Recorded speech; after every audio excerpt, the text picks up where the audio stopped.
Sesaat lagi kita akan ikuti ngaso ngaji sore bersama Ustadz Yusuf Mansur. Acara ini didukung oleh PPPA Darul Quran dan Paytrade Connecting Your Life. Assalamualaikum warahmatullahi wabarakatuh.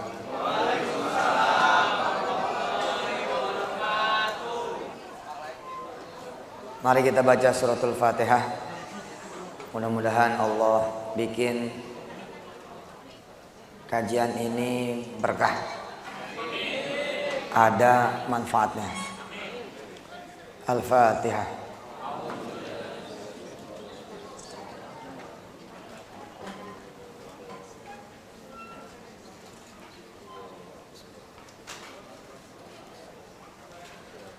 Boleh. Ayah bakti yang dirahmati Allah dan segenap direksi serta karyawan-karyawati Pandu. Insyaallah mudah-mudahan kita dalam keadaan sehat, amin. Dijaga iman Islamnya, dipanjangkan umurnya dalam keadaan taat. Ada kisah yang insya Allah teman-teman semua sudah mengenal, sudah mengetahui. Kisah tentang Al-Fil, kisah tentang tentara gajah. Menurut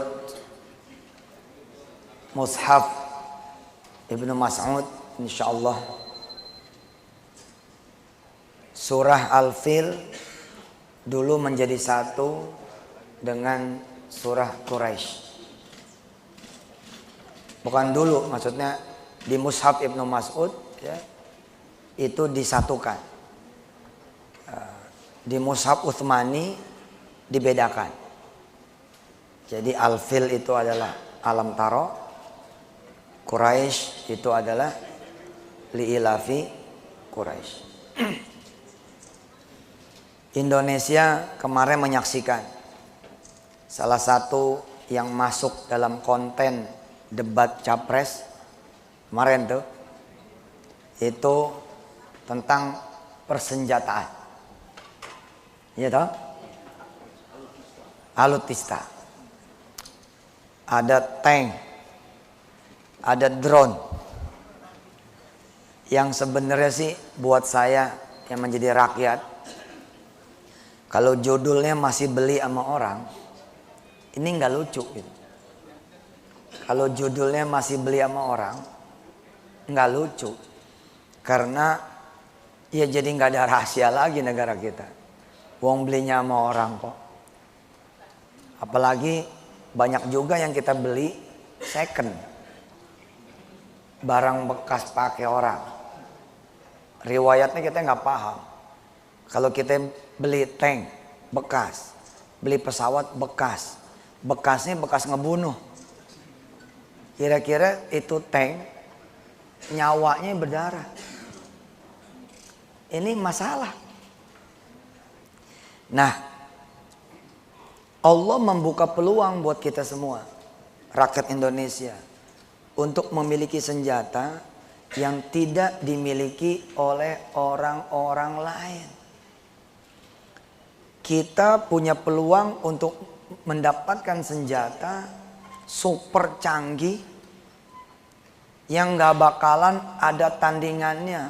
Gak bakalan. Bahkan Allah bukan cuman ya, bisa menyiapkan dan mengirimkan senjatanya. Allah bahkan bisa mengirimkan pasukannya sekalian. Di dalam surah Al-Fath Allah mengatakan itu. Di dalam satu lembar 2 kali Allah mengatakan, walillahi junudus samawati wal ard. Allah punya tentara-tentaranya di langit dan di bumi, tinggal kirim doang. Yang perlu dilakukan adalah koordinasi gitu. Kita komunikasi nih. Sama pusatnya persenjataan, pusatnya pasukan, segala pasukan. Dan hebatnya, bila kemarin tank yang diomongin, itu pemerintah harus mengeluarkan anggaran belanja. Drone juga harus ngeluarin anggaran belanja. Senjata yang satu ini yang dari Allah nih, sama pasukannya nggak perlu anggaran belanja, bos. Nggak perlu duit. Jadi duit negara bisa dipakai buat pendidikan rakyatnya, bisa dipakai buat kesejahteraan rakyatnya. Jadi kalau nanti saya jadi Presiden Republik Indonesia, APBN-nya tuh hemat. Kita buat persenjataan bisa 0%. Itulah yang dilakukan oleh Abdul Muthalib pada masa itu.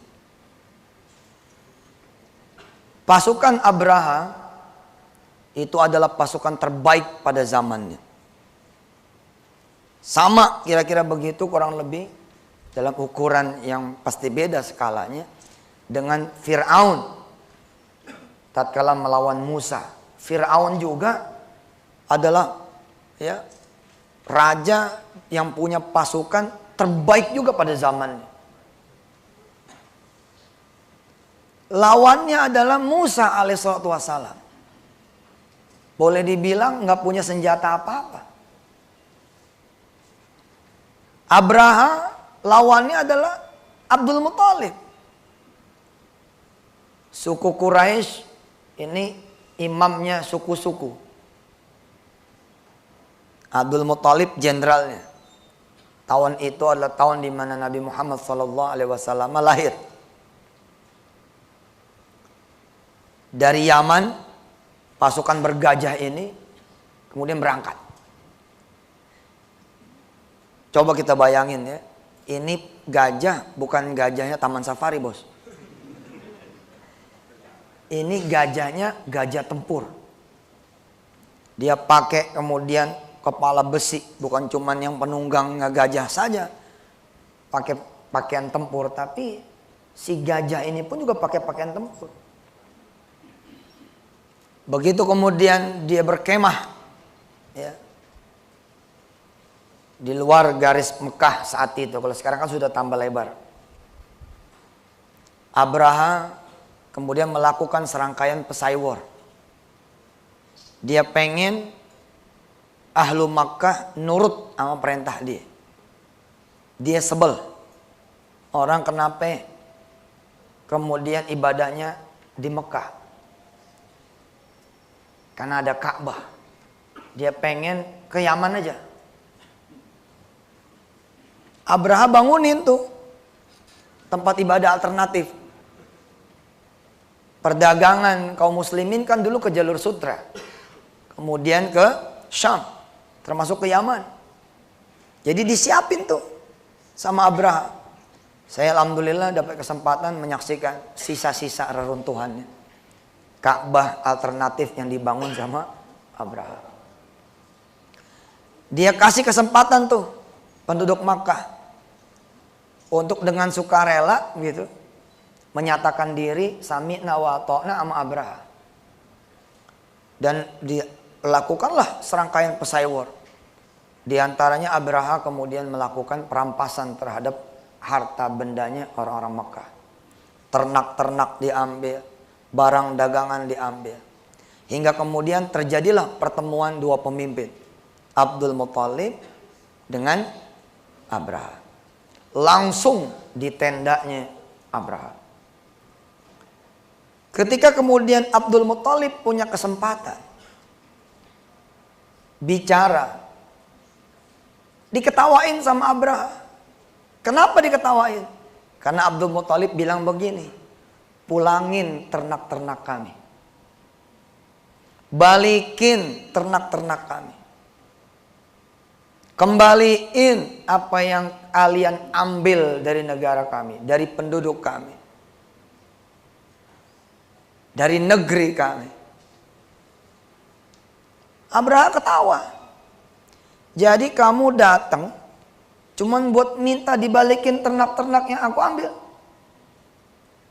Barang-barang yang aku ambil. Iya. Kamu nggak minta saya pulang kampung nih. Ke Yaman. Nggak minta saya pulang kampung nih. Membawa pasukan gajah saya. Nggak mengiba, memohon saya untuk tidak meratakan Ka'bah dengan tanah. Kata Abdul Muthalib, enggak. Saya cuma minta kembaliin ternak-ternak kami. Kembaliin barang-barang kami yang kalian ambil. Abraha ngecilin Abdul Muthalib. Kamu nih pemimpin kayak apa? Aku nih datang, kamu udah tahu tujuannya apa? Pengen ngancurin Ka'bah. Pengen ngeratain Ka'bah. Kamu malah urus yang kecil-kecil, ternak segala macam itu. Abdul Muthalib jawabnya apa coba? Yang punya kami itu ternak-ternak kami dan barang-barang kami. Kalau Ka'bah mah punya Allah. Biar aja kamu urusannya sama Allah.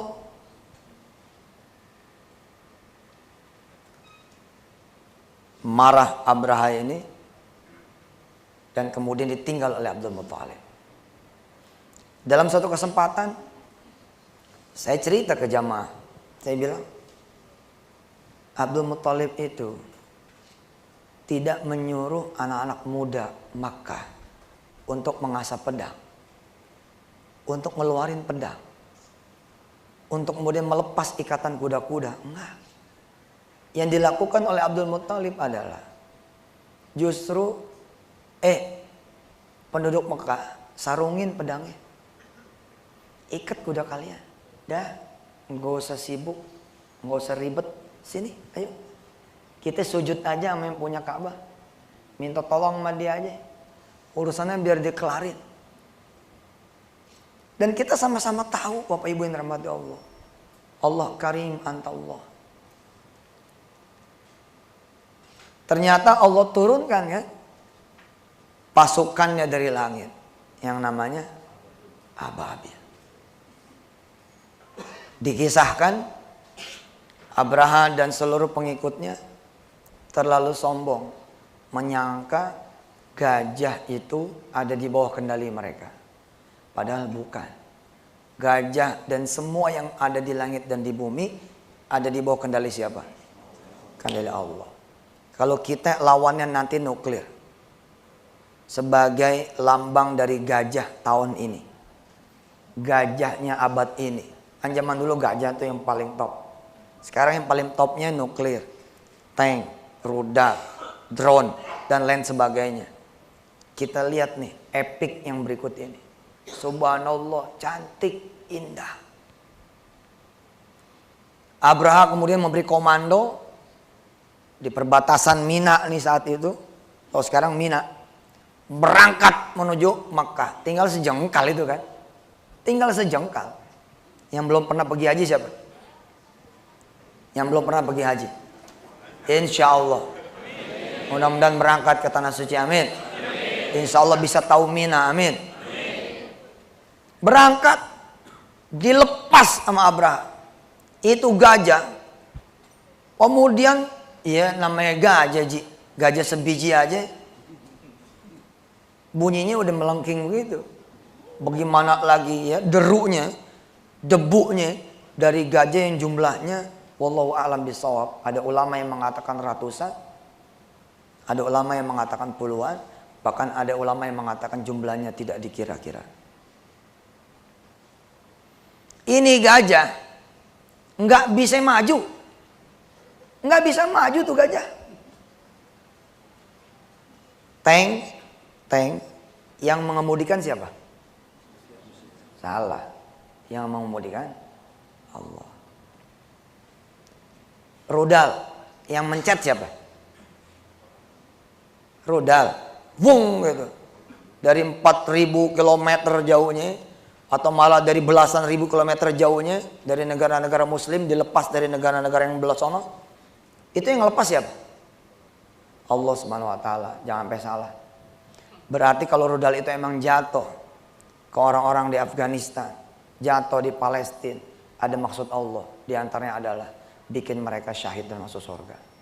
Kita bilang kasihan, Orang Palestina bilang ente yang kasihan, nggak ada peluang masuk surga.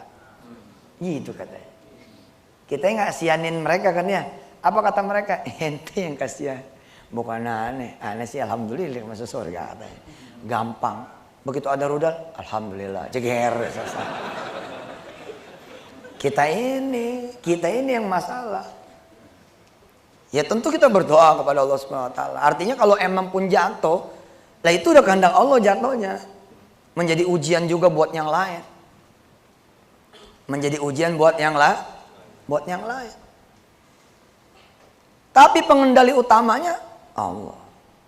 Kalau Allah mau bikin dia salah target aja, Pak. Udah di lock nih, Indonesia di lock. Tapi sebagai Presiden Republik Indonesia dengan Panglima TNI-nya, dengan Kapolri-nya, instruksinya satu, udah masuk masjid semua. Masuk masjid semua udah. Udah zikir aja zikir. Suruh Ustadz Arifin mimpin. Kan aneh jadi presidennya, Ustadz Arifin yang mimpin.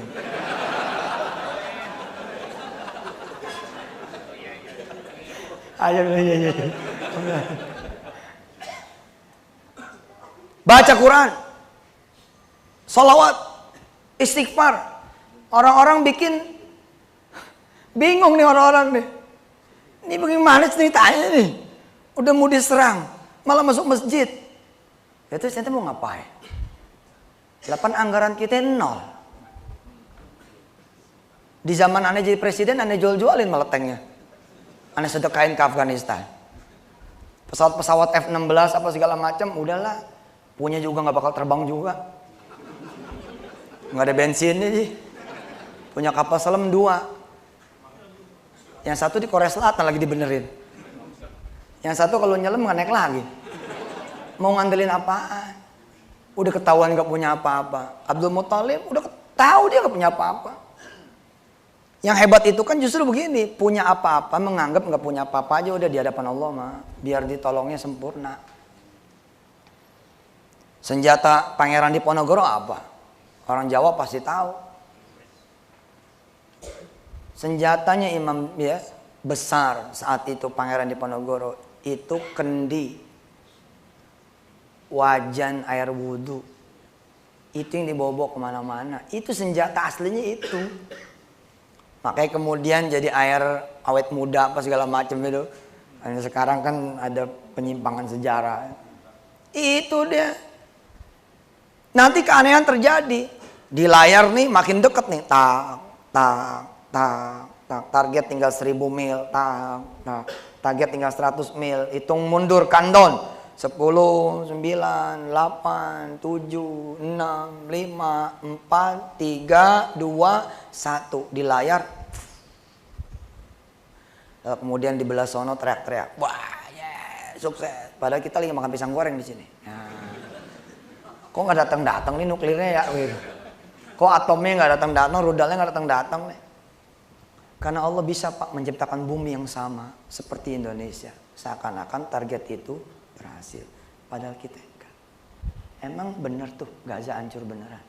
Kata siapa? Kata berita kali. Aslinya paham nggak?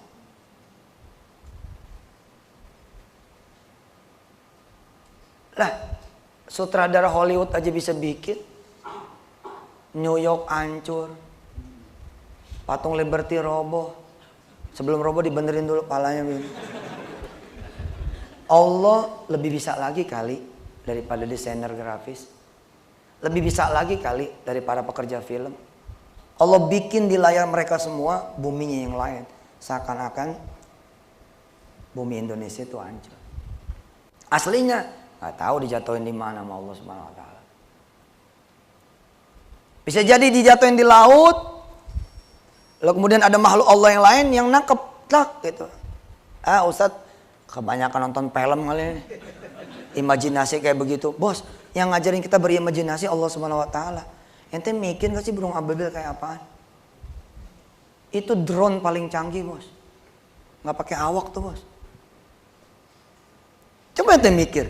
Sekarang lagi zamannya drone kan, diomongin drone, diomongin tank, ngomong segala macam. Ente mikir gak sih ababil tuh? Di bawah kaki-kakinya adalah kerikil-kerikil dari neraka.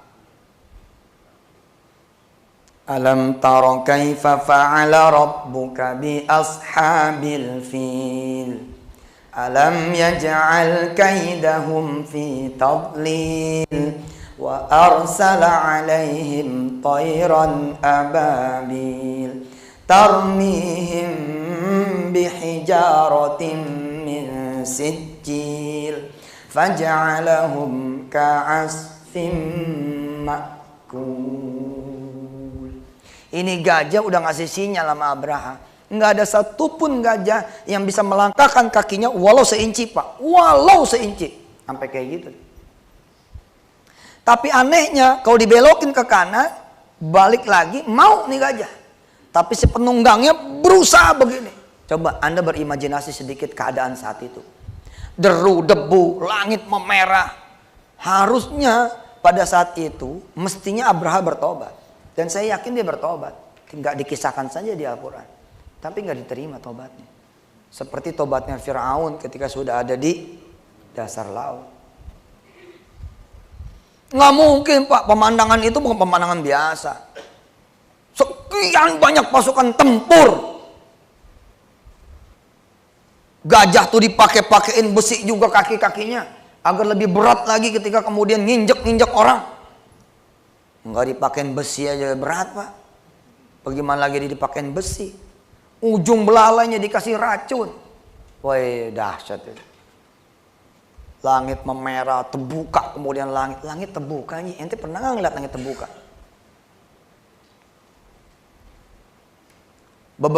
Beberapa kali Allah contohin sebenarnya pintu langit terbuka. Tapi kita nggak ngalamin. Salah satunya adalah ketika surah Al-Fatihah turun. Ketika surah Al-Fatihah turun, Rasulullah diberitahu oleh Jibril. Ini pintu langit ini nggak pernah dibuka dari dulu. Baru dibuka sekarang untuk umatmu. Kenapa? Karena ada surah Al-Fatihah yang turun. Dengan ayat terakhir suratul Baqarah. Dibawa langsung oleh malaikat yang juga nggak pernah ada tugas lain. Kecuali tugasnya ini aja tuh. Ini aja satu membawa suratul Fatihah. Makanya itu Al-Fatihah begitu mujarabnya, begitu hebatnya. Ketika kita baca buat anak kita yang panas. Buat urusan-urusan teteh bangga segala macam. Biar aja orang bilang, mau ente percaya tahayul. Ini bukan perkara tahayul. Ilmu kita belum nyampe. Energi apa yang keluar ketika kita baca suratul Fatihah. Orang ini barang, ini bukan barang sembarang barang. Ini kalimat Allah Subhanahu wa Ta'ala. Saya ngebayangin seperti itu gitu loh. Ngebayangin kemudian ya tentara, Polri dipersenjatai dengan persenjataan seperti senjatanya Abdul Muthalib. Apa senjatanya? Takwa, Pak. Urusan kita bertakwa aja. Nanti musuh-musuh kita urusan Allah. Gitu deh. Berarti kalau ada musuh Allah yang diizinkan menyentuh kita, bahkan lebih gila lagi menyakiti kita, itu ada izin Allah loh. Ada kehendak Allah loh. Secara tesis matematikanya, kitanya kali orang bertakwanya. Jadi perlindungannya nggak ada. Bagaimana kemudian dibawa ke urusan korporat? Di urusan korporasi, ya sama, Pak. Akan ada aja orang yang bakal ngeganggu barangkali Pandu. Abraha kecil. Ada untuk kemudian menyakiti, mengganggu, menghambat, melawan, memakan kue-kuenya Pandu misalkan seperti itu. Asal teman-teman seperti ini istiqomah. Insya Allah, Pak. Insya Allah. Jadi urusan Allah. Istilah ulama-ulama mah ya. Itu sih ada yang gangguin tinggal ngangkat tangan doang. Tapi besok gua kelepek-kelepek tuh dia. Gitu ya. Hadis qudsi jelas lagi. Man adali waliyan faqad adzantuhu bil harb. Kalau ada yang mengganggu kekasihku, aku akan umumkan perang sama dia. Asik loh, Pak. Surah Al-Fil bersambung dengan Quraisy. Li'ilafi Quraisy ilafihim rihlatash shita'i was-shayf falyabudu. Ini dia. Ini prosesnya. Rabb hadzal bait. Kita kudu sembah Allah sebenar-benarnya menyembah. Kalau kemudian kita udah bertakwa, udah beribadah, udah beriman, amal soleh, polisi-polisi, tentara-tentara bisa gak usah pakai senjata, ngomong doang begini orang.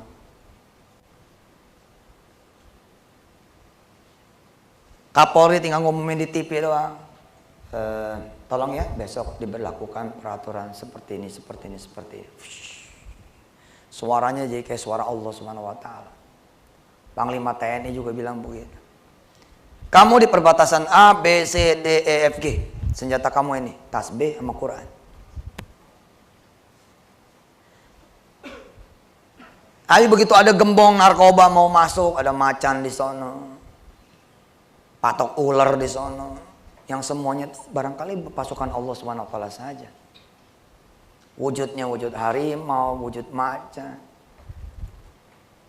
Atau malah ada anak kecil, cuman menyapa dia doang. Loh bapak nih dari mana?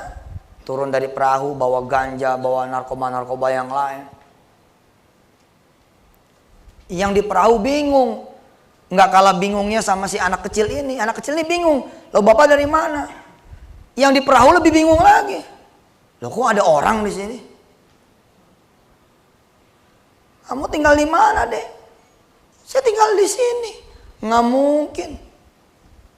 17 kali saya pakai pintu pulau ini untuk masukin narkoba. Nggak ada yang namanya orang. Kenapa bisa ada kamu di sini?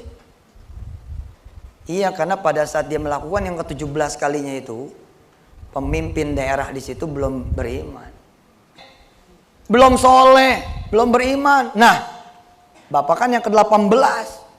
Begitu ini bapak yang ke-18 ganti. Malam di pergantian ngomong begini. Ya Allah, anggaran nggak ada nih buat jaga perbatasan. Kau aja deh yang jaga.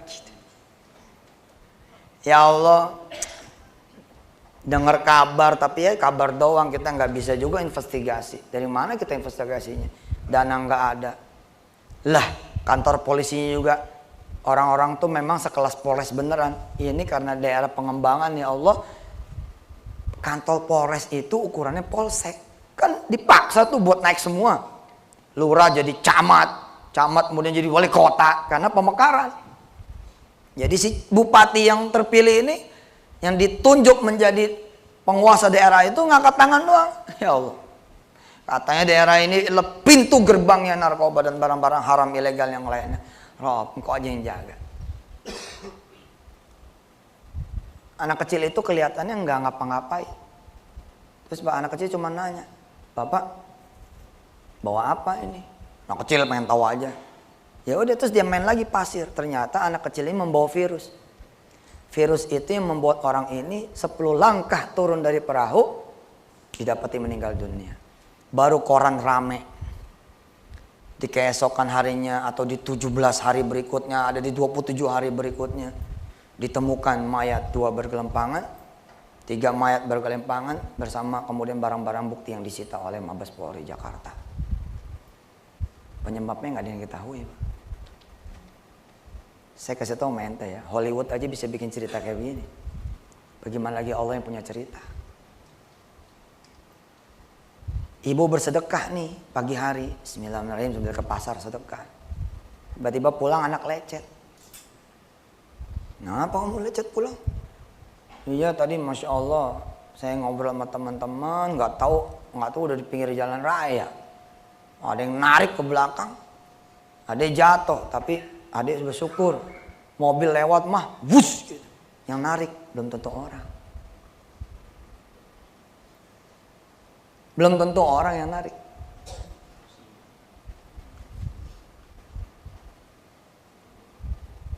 Ente mau pulang kampung, bawa duit 8 juta, terus istri bisik, bagi 2 aja bang. 2 juta sedekah di sini, 2 juta sedekah di kampung. Kita megang 4 juta aja buat jalan. Ya udah, bagiin 2 juta. Masuklah kemudian tol Tomang, jeng, Puri masuk. Begitu masuk Puri ada mobil di belakang orang lain, seng gitu. Kita nggak tahu nih kalau nih mobil ngikutin kita. Kita baru tahu ketika kita lihat mobil ini di belakang mau nyusul kayaknya nih. Geser kiri geser kiri nih, ngambil jalur tengah. Kan kosong nih jalur cepat. Ternyata mobil yang belakang ke kiri lagi. Mobil gimana sih? Dikasih jalan, malah ikut ke kiri. Merasa nih jalur cepat kosong, ke kanan lagi. Nih mobil ke kanan lagi. Mulai nih deg-degan. Mulai nih. Siapa ini ya? Tes lagi, ke kiri lagi, terus ke kiri lagi, malah ngambil ke bahu badan. Ini mobil masih ngikutin terus, Pak. Di kilometer 30 sekian, dia tancap gas. Tancap nih, wow, yang belakang tancap pas juga. Gitu. Kira-kira ada medan kosong, dia ke kiri, sret. Ternyata mobil yang belakang saat itu mengambil alih lintasan. Depan. Nggak taunya 2 menit kemudian, bubrak, tabrakan beruntun. 5-6 mobil pada kemudian hancur tuh di sebelah kanan bahu nih, sebelah kanan jalan jalur cepat. Ini kita dari belakang nih, udah jalan pelan. Astagfirullahaladzim, kayak apa tahu. Terus kita lihat tuh mobil yang di belakang yang dari tadi ngikutin, ikut hancur. Terus kita buka kaca nih, syukurin, mampus gitu. Tanpa kita tahu dia itulah penolong kita, yang memang disiapin sama Allah untuk menjadi stuntman kita di kilometer 30 sekian. Kenapa Allah kirimin jundullah yang satu ini? Karena ente bersedekah, mengundang malaikat Allahnya datang. Ente berdoa, mengundang malaikat Allahnya datang, menjaga ente semua. Ente jalan buru-buru, lagi buru-buru ada pohon jatuh, bong gitu, ngalangin ente punya jalan. Ente makin maki-maki lagi. Ya elah, lagi buru-buru ada pohon jatuh. Itulah manusia, dilindungin nggak ngerti dilindungin. Itu pohon nggak ada tadinya. Orang-orang sebelah pada bingung, nih pohon dari mana judulnya nih pohon? Perasaan nggak pernah ada pohon di sini, kok ada pohon di sini. Rupanya ada truk ngeguling, bawa pohon yang segede-gede tahu.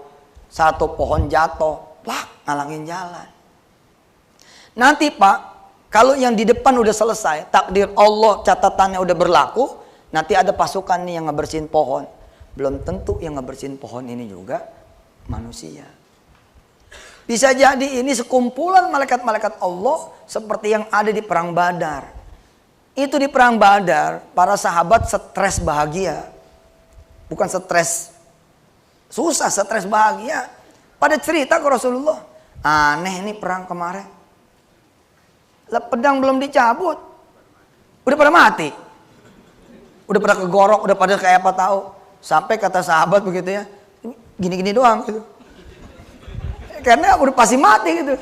Rasulullah bilang begini, kalian ada nggak lihat penunggang kuda yang kaki kudanya warna putih, dia memakai sorban hijau, di dahinya ada tanda orang bekas sujud? Ada. Dia bukan dari kita, dia dari golongan malaikat-malaikat Allah.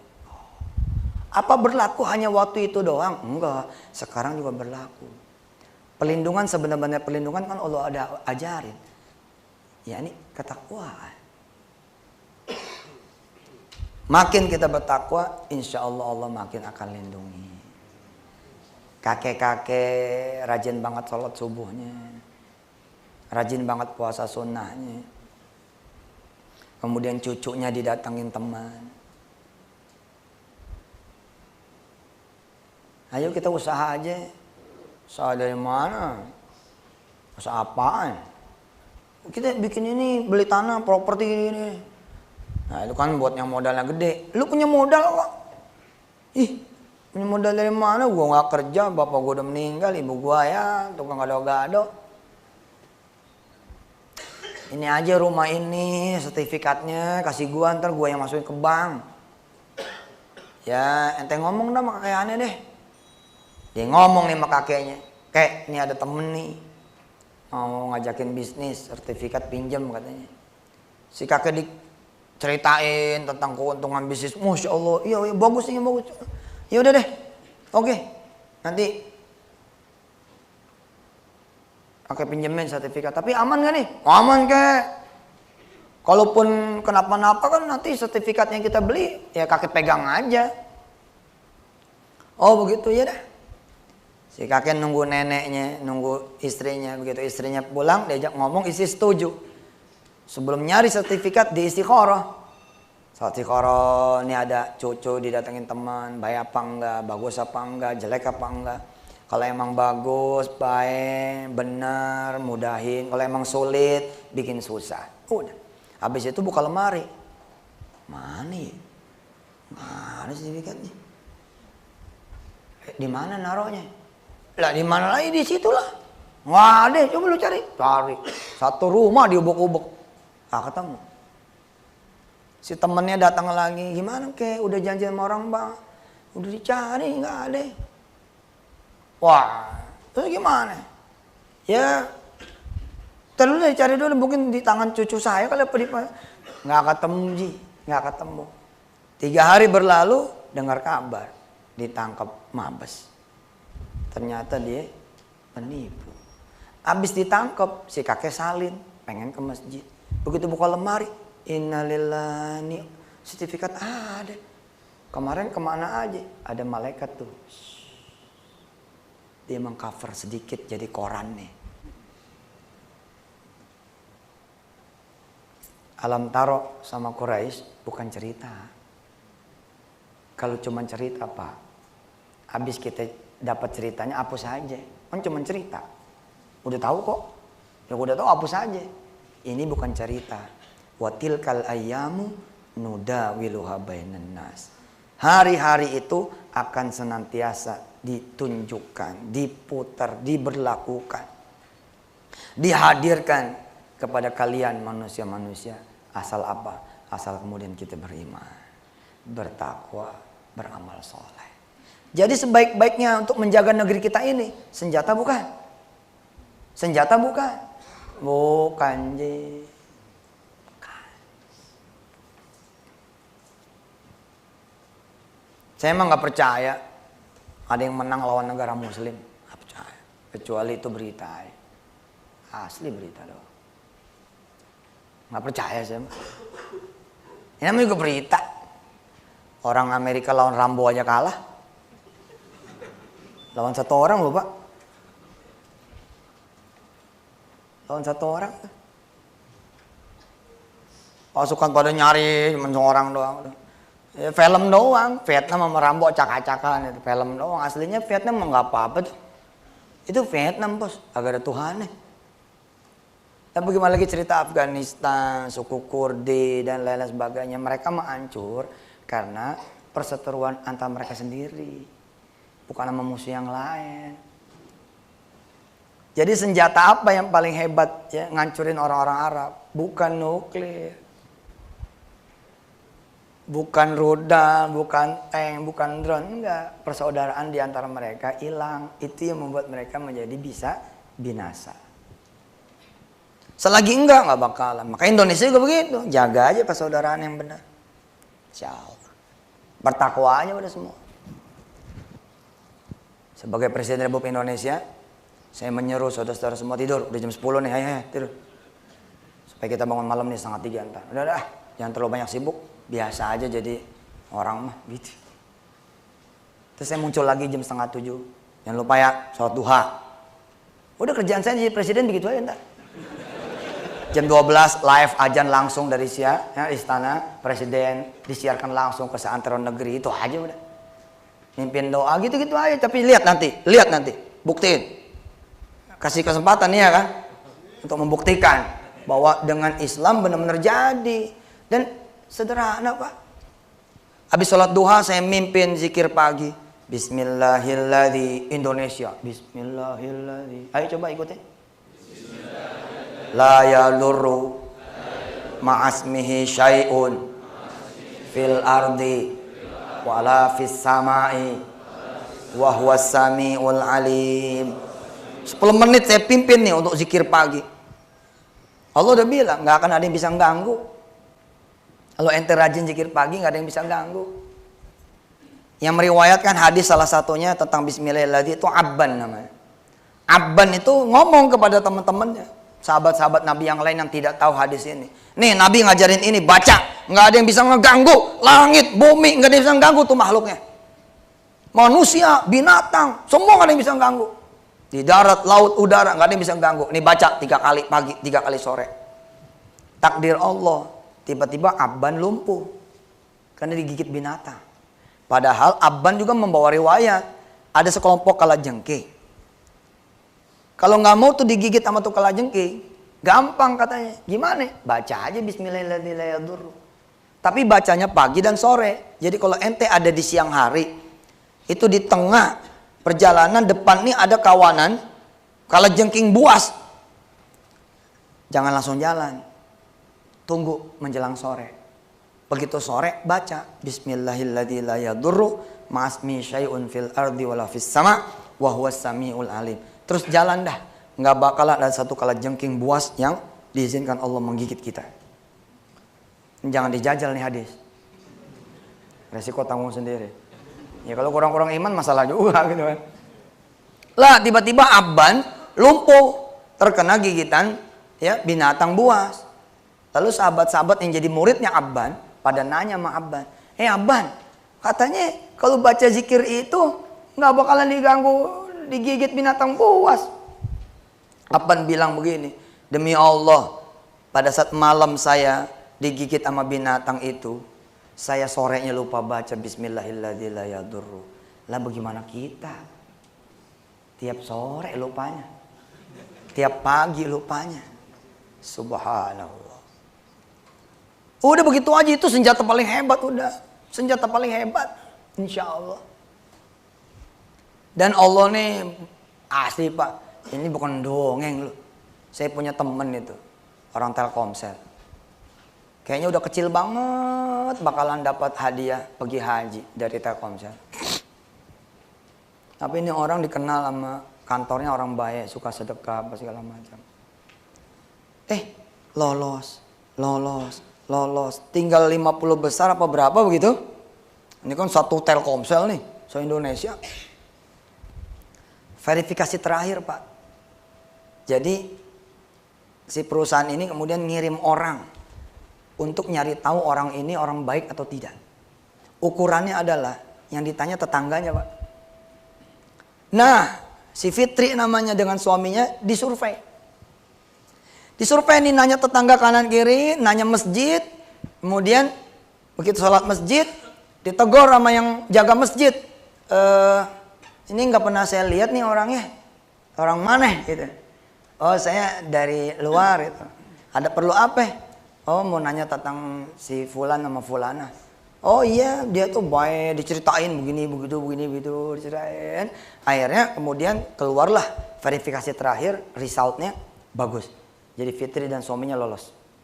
Yang aneh Pak, yang aneh. Kan ini teman-temannya juga nih yang pada survei toh. Begitu udah diketahui lolos semua, pada buka-bukaan kan. Kemarin sebenarnya kita datang, kita ketemu. 2 orang ini Pak bingung Pak. Tetangga yang disebut nggak ada. Orang yang disebut di masjid nggak ada. Subhanallah. Jangan gak percaya tuh yang begini ya. Ini belum pasukan tempur nih Pak yang dikirim. Kalau udah pasukan tempur mah waduh Pak. Tiba-tiba pesawatnya orang lain bisa dijagain 5 dong gitu. Padahal kita nggak punya pesawat itu. Lalu kemudian Amerika ngumumin. Atau Rusia ngumumin. Atau lawan kita ngumumin. Apa pengumumannya? Ternyata Indonesia punya sekutu. Siapa sekutunya ini? Kita pengen tahu. Negara mana yang bantu Amerika? Negara mana yang bantu Indonesia? Dicari nih. Siapa yang membantu negara Indonesia? Nggak ada. Emang bukan dari negara di dunia yang bantu. Pesawatnya pesawat Allah. Apalagi juga Rasulullah kan punya kendaraan yang kita sama-sama tahu toh. Bukan berasal dari bumi toh. Apa kendaraannya? Buruk. Nyampelah kita pada ujung tausiah saya. Kisah tentang Al-Fil dan Quraisy, apakah berlaku buat korporasi doang? Tidak juga. Berlaku buat rumah tangga kita. Ibu nggak bisa lah jagain suami. Suami juga nggak bisa jagain ibu. Orang tua nggak bisa jagain anak. Anak nggak bisa jagain orang tua. Gini aja Pak, gini aja. Anak nangis, kalaupun harus pulang ke kampung perjalanannya 2 hari. Naik pesawat nggak punya. izin nih orang, saya lagi itikaf, lagi sholat. Kemudian Noel nih pundak saya, Ustadz, nitip ya, kelas saya mau pamit pulang kampung. Terus saya tanya sama dia, ente yakin sama Allah nggak? Yakin. Allah punya pasukan, yakin nggak? Yakin. Dokter-dokter bisa nggak Allah kirimin? Kalau aneh aja bisa telepon dokter datang, apalagi Allah. Kalau Allah yang telepon dokter, bisa nggak tuh dokter datang? Ini di kampung Ustaz. Iya, yakin dulu nggak? Iya sih yakin. Atau Allah kirimin aja dokter yang langsung dari Allah Subhanahu Wa Taala punya dokter, yakin nggak? Yakin. Kalau datang, kalau yakin, sini. Udah wudhu. Ada Ustaz. Sini, sampingannya sholat. Dia sholat sampingan. Sholat, kemudian aneh angkat tangan. Dia juga angkat tangan. Di tengah-tengah doa dia bilang begini, saya nggak izinin dia pulang. Ini Ustadz ini yang minta izin, nengok nih. Terus gimana Ustadz? Gue lagi doa loh, jangan ganggu dulu. Saya nggak izinin dia pulang. Biar dia melihat kebesaranmu ya Allah. Dan tunjukkanlah kebesaranmu ya Allah. Amin. Jadi, aneh mesti gimana Ustadz? Ente ngajar aja seperti biasa. Udah diurus Allah. 4, 6, 7, 8 hari kemudian ada berita, ibunya udah sembuh. Tahu cara ibunya sembuh gimana? Orang kampung pada datang. Orang kampung pada datang, dibawa nih ibunya ke RSUD. Lalu berita kemudian muncul. Kata si ibu, mau dipanggilin anak nggak, kata tetangga nih. Kata si ibu, nggak usah dipanggilin. Anak saya lagi berjuang sama Ustadz Yusuf Mansur, biarin aja. Tapi ini mesti sehat. Udah nggak apa-apa, biarin. Akhirnya masyarakat kemudian sepakat membawa orang ini ke RSUD. Pertanyaannya Pak, begini aja udah takjub ya? Udah takjub belum begini nih? Subhanallah, Allah ngegerakin orang sekampung. Udah takjub belum? Aneh kasih tau sama ente, belum tentu orang sekampung yang datang itu orang. Tambah takjub lagi ente. Belum tentu RSUD itu adalah RSUD-nya manusia. Lebih takjub lagi tuh ente. Aneh baru cerita sebatas ini manusia aja. RSUD-nya benar-benar manusia aja, ente udah bingung. Apalagi aneh bilang, bos, itu orang yang datang, yang bopong, pakai mobil, belum tentu nih orang. Lu mikir nggak di situ ada yang punya mobil? Di mana judulnya punya mobil? Katanya di kampung. Kok secepat itu mobil ada? Dari mana lu mikir? Hah? Terus ke RSUD, bener-bener RSUD kagak tuh? Belum tentu. Ente datang, pasien penuh Pak? Nggak ada. Bukan penuh, lu nggak dikasih tempat sama Allah. Siapa tahu yang jagain itu bukan orang rumah sakit. Ih, jangan sombong. Bukan karena duit ente bisa berobat, karena Allah. Ente pindah lagi rumah sakit lagi, kesimpulan apa? Nulis di Facebook, Ki Jakarta kekurangan rumah sakit. Kagak, lu nya nggak bertakwa. Selama kemudian Jakarta nggak bertakwa, Indonesia tidak bertakwa, nggak bakal diurus sama Allah. Wassalamualaikum warahmatullahi wabarakatuh.